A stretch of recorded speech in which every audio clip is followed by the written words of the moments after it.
ロズキンの目次へようこそ。前回のアザミナ出張に続き、今回はデモンスミス出張の白き森についてお話しします。ご存知説明不要の壊れ性能をしていて、大会に出るのであれば採用しない理由のない人権カードです。白き森においては魔法罠コストを確保しつつ、バロネスやアポロウーサなどを作ることができることは前回紹介したアザミナ等々かそれ以上です。レイジ・オブ・ザ・アビスにて香類の魔ラクリモーサが登場したことで、リンク値2を作ればデモンスミス展開に移れるようになったため、全盛期真っ只中です。またこれから白き森を触るよという人へ向けて、必要な情報をすべて網羅した白き森の教科書を開きました。白き森を一から覚えるにあたって非常に充実した内容に仕上がっているだけでなく、白き森がより楽しくなる一冊となっています。ぜひ覗いてみてね。目次です。3章立てにてお送りします。タイムテーブルは動画説明欄から。チャンネル登録、高評価よろしくお願いします。第1章デモンスミスの出張。デモンスミスを知らない方のために念のため軽くおさらいしましょう。冒頭でも軽くお話ししましたが、デモンスミスは召喚剣を使うことなく、1枚からバロネスやアポロウーサをはじめとした置物を立てることができたり、この他にも DDD 怒涛大王、エグゼクティブシーザーでのニビルケア、ベアトリーチェで愚かな埋葬、アクセスコードで後手まくりなどなど、その用途は多岐にわたります。鼓動の間を刻むデモンスミスになぜか除去効果もついていて、投稿の手数としても非常に優秀。そして今回からモンスターを2体並べてリンク2のサロスナンナを出せば、デモンスミス展開につながるようになりました。10機のトロイメアマーメイドやドラグーン、11機のデスフェニを彷彿とさせます。いや、彼らでさえコストや制約があったり、メインデッキには数枚のノイズを抱える必要がありました。何を隠そうこのデモンスミス、コストや制約は特になく、1枚書道が9枚もあるのに対してノイズが魔導神ルリーのみです。新規の香類の魔ラクリモーサも召喚剣こそ使いますが、デッキとした1枚書道です。メインデッキの半分が固定枠の現代遊戯王って一体。展開途中に光属性悪魔族専用の装備魔法としての魔法罠コストを確保してくれるため、白き森における役割は次の通りです。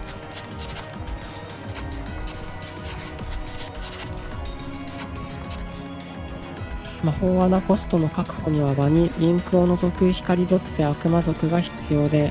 アポロウーサを立てると全ての光属性悪魔族を使ってしまうため、同じタイミングでどちらもというわけにはいきません。このため魔法罠コストのない2つ目のケースについては、ザミナ展開同様白き森で誘発をもらう恐れはありますが、相手視点デモンスミス展開を悠長に眺めているわけにもいかないですし、仮に白き森にもらった場合でも最低限の盤面は立ちます。もしくは無限包容やここ最近増えつつあるドミナス手札誘発などを止められて、かつデモンスミスセクエンツィアを装備すれば、場持ちのいいデモンスミス DS 入れも候補に上がります。ベアトリーチェでトランザクションロールバックを落として任意の罠効果をコピーする動きも面白そうです。災いなりを墓地に落とせていれば白き森をリクルートできたり、話せば無限にできることがあるのですが、一方で早々に魔導神ルリーやベアトリーチェ、デモンスミスレクイエムの規制が危ぶまれています。このためアザミナ白き森や白き森センチュリオンをベースに、デモンスミスはその延長線上として考えておきたいです。アザミナも大概ですが。それでは前置きが長くなりましたが、展開の紹介に移ります。第2章展開の紹介。まずはデモンスミスのみの基本展開からおさらいします。今回は新規の登場により1枚書道になったデモンスミストラクテスの展開です。トラクテスの効果で光属性悪魔族をサーチし、その後手札1枚を墓地に送ります。効果により墓地へ送られたルリーを蘇生。光属性悪魔族モンスター1体でデモンスミスレクイエムをリンク召喚。レクイエムをリリースしてデモンスミスモンスターをリクルートします。従来であれば魔を刻むデモンスミスのリクルート止まりでそれ以上は伸びなかったのですが、ここで香類の魔ラクリモーサをリクルート。デモンスミスとしても扱う彼女はその着地時にデモンスミスカードを墓地へ肥やすことができます。魔を刻むを墓地へ送り自己蘇生。これでデモンスミスセクエンツィアの素材が揃いました。セクエンツィアをリンク召喚し、その効果で素材となる墓地のモンスターをデッキに戻すことで、デモンスミスラクリモーサを融合召喚。ラクリモーサの効果で墓地の魔を刻むを蘇生。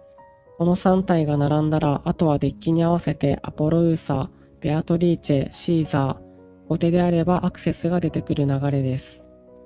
もしくはセクエンツィアの効果で墓地の3体を素材に DS 入れを融合召喚。さらに墓地のトラクティスを除外し、場のモンスターを使って融合します。ラクリモーサの効果で DS 入れを蘇生。墓地からセクエンツィアを DS 入れに装備し、これで対象耐性持ちのアビス効果を内蔵した妨害が立ちます。DS 入れによる無限ケアをしつつ白肝り展開したいときは、リンク3のデモンスミス・アグネスデイを経由します。このカードで墓地から DS 入れを蘇生し、自身の装備カードとして DS 入れに装備。DS 入れがアビス効果を使えるのは装備カードが付いている場合に限られますので、セクエンツィアと合わせ計2枚のデモンスミスリンクを装備してから白肝り展開をする必要があります。魔を刻む書道の場合は墓地の光属性悪魔族が1体分増える都合、レクイエムが残っていますので、デモンスミス・アグネスデイを経由する必要はありません。では次にデモンスミス入り白肝りの基本展開です。白肝り展開の途中でリンク2のナンナを経由し、デモンスミス展開へとつなげていきます。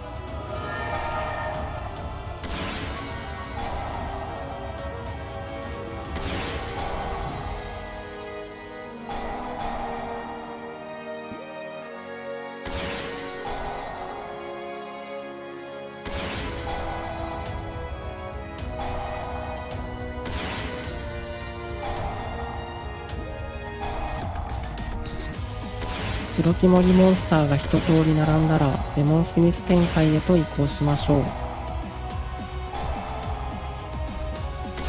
途中で墓地のレクイエムの効果を挟むことでルシアのワンドロー分のコストも確保できます。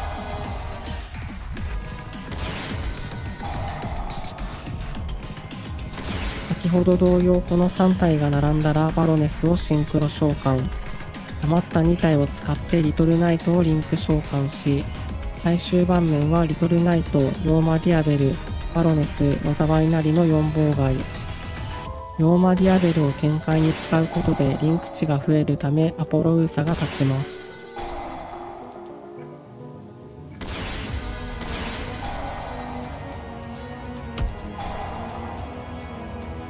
最終盤面はバロネス、災いなりの2妨害プラス3素材アポロウーサ。